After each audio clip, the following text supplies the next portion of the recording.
हरिओम नमः शिवाय। ही कथा पाण गुरु कृपा सां हासिल करे रहिया आहियूं। महिरबानी करे गौर ॾेई ॿुधिजो। हिकु निर्धन विधवा माई ऐं संदसि हुनजो पुटु।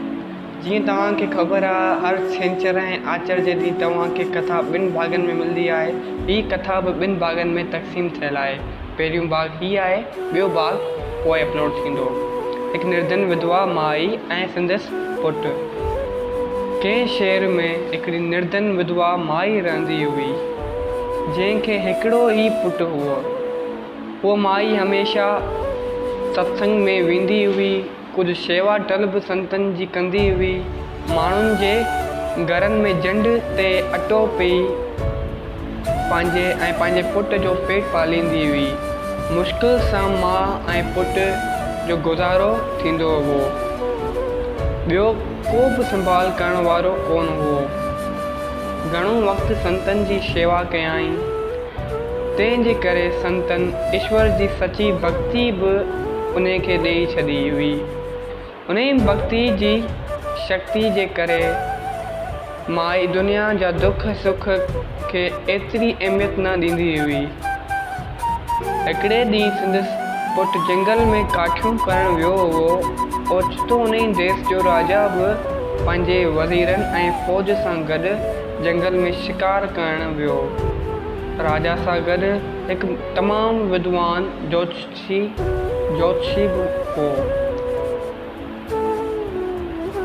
सो ओॾी महिल ज्योतिषी पाणी पीअण लाइ राजा खां अलॻि थी जंगल जी तरफ़ वियो, नदी जे पार। ओचितो उन ज्योतिषी जी नज़र हिकु बालक ते पई, जो काठियूं करे रहियो हो। उन ई विधवा माई जो पुटु। जॾहिं ज्योतिषी जी नज़र छोकिरे जे मस्तक निराड़ ते पई, तॾहिं हिकदमि करम रेखा जो पतो पइजी वियसि। ॾिसंदे ई ज्योतिषी अजब में पइजी वियो ऐं चवणु लॻो त हरी की गति नहीं कोई जाने। पोइ ज्योतिषी बालक खां पुछियो त तो वटि धन या मेलात या कुटुंब में सुख संपत्ति आहे? छोकिरो तमामु घणी निमाणे अंदाज़ में हथ जोड़े वेनती कई त मां तमामु मिसकीन कंगाल ऐं हिकु कखनि जी झोंपड़ी में रहण वारो आहियां। हिकु ॿुढड़ी माता खां सवाइ ॿियो को बि मूं खे मिट माइट कोन आहे। इन जी पाण में ईअं ई गुफ़्तगू पई हली त एतिरे में राजा ज्योतिषी खे यादि कयो ऐं चयाईं त अञा ताईं छो न आयो आहे? पाणी त पीअण वियो आहे, नदी साम्हूं आहे। तंहिं ते वज़ीरनि आङुर सां इशारो तौरु ॾेखारे चयसि त साम्हूं हिकु छोकिरे सां ॻाल्हाए रहियो आहे। पोइ राजा चयसि त सॾु करे घुराए वठो। वज़ीर माण्हू मोकिलाए ज्योतिषी खे घुराए वरितो। जॾहिं ज्योतिषी आयो तॾहिं राजा पुछियुसि त छोकिरा हुन छोकिरे सां छा ॻाल्हाए रहियो हुई? ज्योतिषी चयसि त परम पिता परमात्मा जी लीला अपरंपार आहे, जंहिंखे ॾिसी मूंखे तमामु घणो अजब थियो, पर कुझु चई नथो सघां। इन ते राजा चयसि त ॿुधा त कहिड़ी ॻाल्हि आहे, डप न कर। तॾहिं ज्योतिषी चयसि त राजन, मां तव्हां खां डिॼां थो, पर वचन करियां थो त तव्हांखे ॿुधाईंदुसि त सही, पर सही टाइम ते। राजा चयो न, मूंखे हरू हीअं ॿुधा। ज्योतिषी चयो वचन कर त तूं कावड़ कोन कंदे त मां तोखे ॿुधायां। तंहिं ते राजा चयसि त मां वचन थो कयां, वचन थो ॾियां त गुस्सो कोन कंदुसि।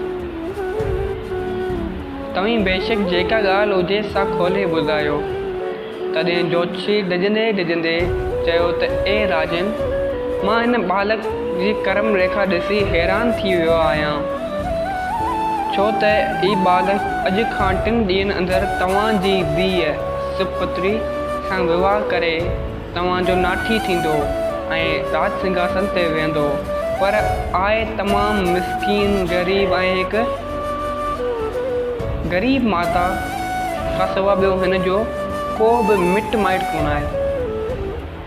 संदसि माता ॻोठ जे माण्हुनि जो अनाज पी ऐं पाण काठियूं करे ही छोकिरो आणे विकिणी टेमनि जो घरु हलंदो आहे। मगर ईश्वर जी लीला निराली आहे। जोशी जी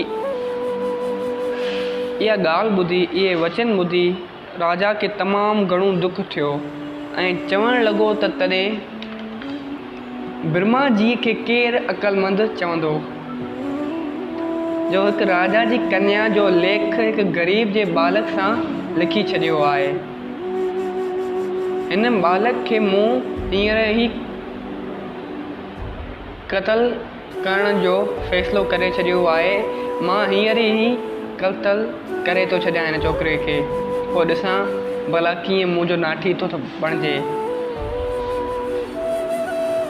ईअं ई चई तलवार हथ में खणी उन बालक खे मारण लाइ दौड़ियो, पर वज़ीर ॿांह खां झले सम्झायसि, चयाईं त ए राजन, जेकॾहिं हिन बेॾोही जो ईअं ई खून कयो त